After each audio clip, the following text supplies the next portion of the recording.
Hi, everybody. Welcome to week 2 in Financial Crimes 2. This is Professor Dunaway. I am posting this on Saturday, September 8th, as I wasn't sure if I would have time tomorrow, so I thought I would get it out of the way so we can head into week 2.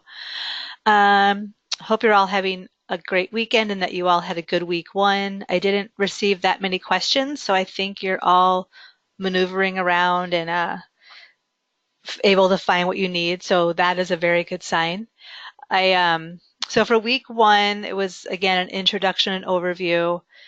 We asked you to review the syllabus, post your social bios, which everybody did, and I appreciate the interaction I'm seeing already. So if that's a sign of things to come, that's a good sign. So please keep talking to each other, sharing thoughts, opinions, experiences. That's what we like to see in that discussion board. The reading for week 3, there were 3 websites we wanted to take a look at, and then Dr. Monroe posted 3 videos. And then also be sure you look at the learning objectives for week 1. So define and discuss the definitions of money laundering, fraud, computer crime, and identity crime, along with the 3 stages of money laundering. You should also be able to analyze the domestic and international responses to money laundering, the techniques of AML compliance, and the issue of the effectiveness of AML regimes. You should also be able to discuss the nature and issues of both computer and identity crimes and responses, and then finally evaluate the importance of creating an internal financial intelligence unit within a financial institution. So that should be where you're at for the end of week 1. And again, I didn't get many questions, so I think you're all doing okay and finding your way. So as we head into week 2, this week the topic will be risk analysis and anti-money laundering.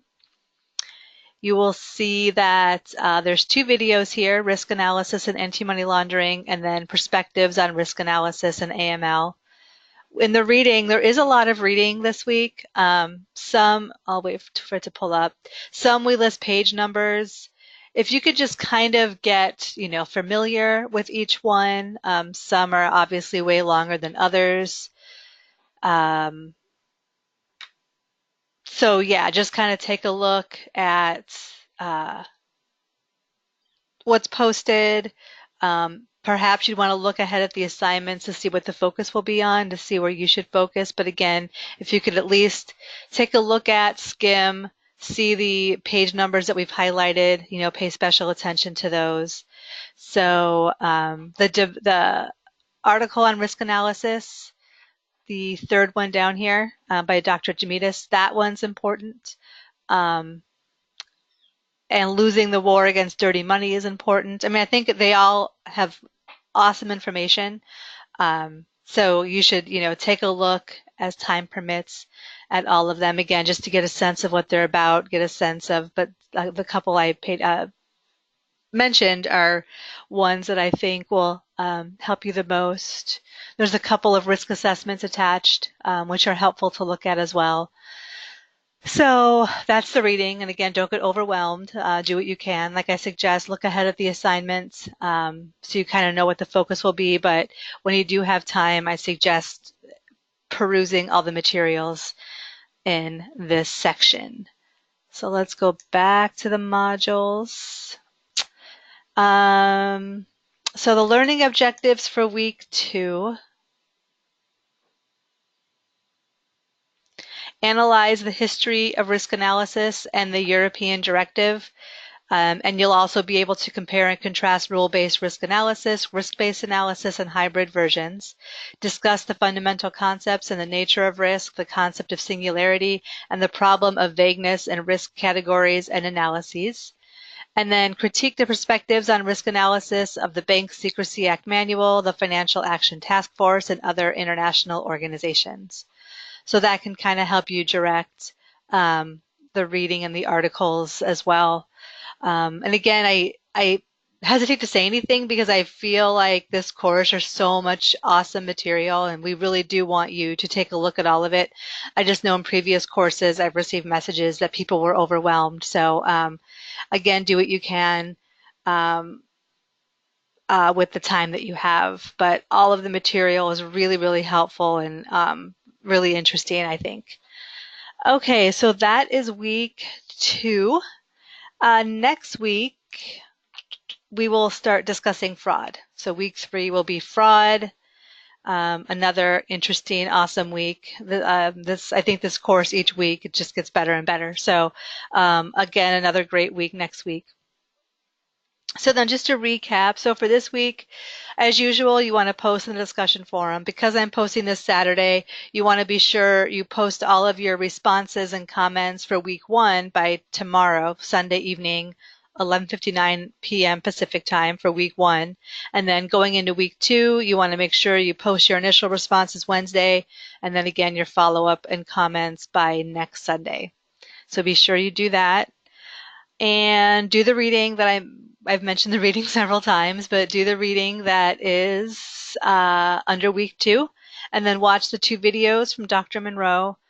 Office hours this week, again, they're optional, but if you have any questions, he will be there to answer them. Wednesday, 11:30 a.m. Pacific time.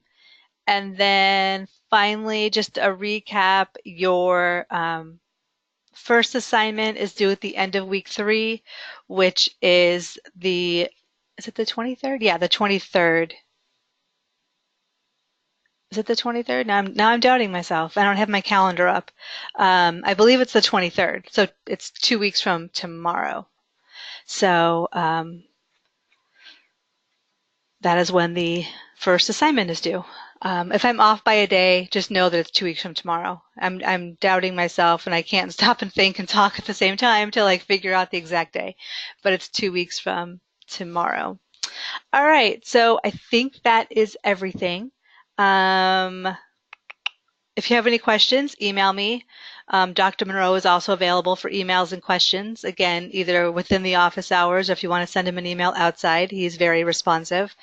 Anything related to extensions, kind of the coursework, the mechanics of the class, those are best directed towards me. And then if you do have any like questions on the materials, since he is the expert in the subject, I think you're all picking up on that by hearing some of his lectures so far. You can shoot him an email. You can always contact me, but he may be better at answering some of the deep questions on the subject matter. All right, so I think that's everything. I hope you all have a great rest of your weekend and a great week 2. And again, email me with any questions you might have. If I don't hear from you, I will be talking to you next week. Thanks, everybody.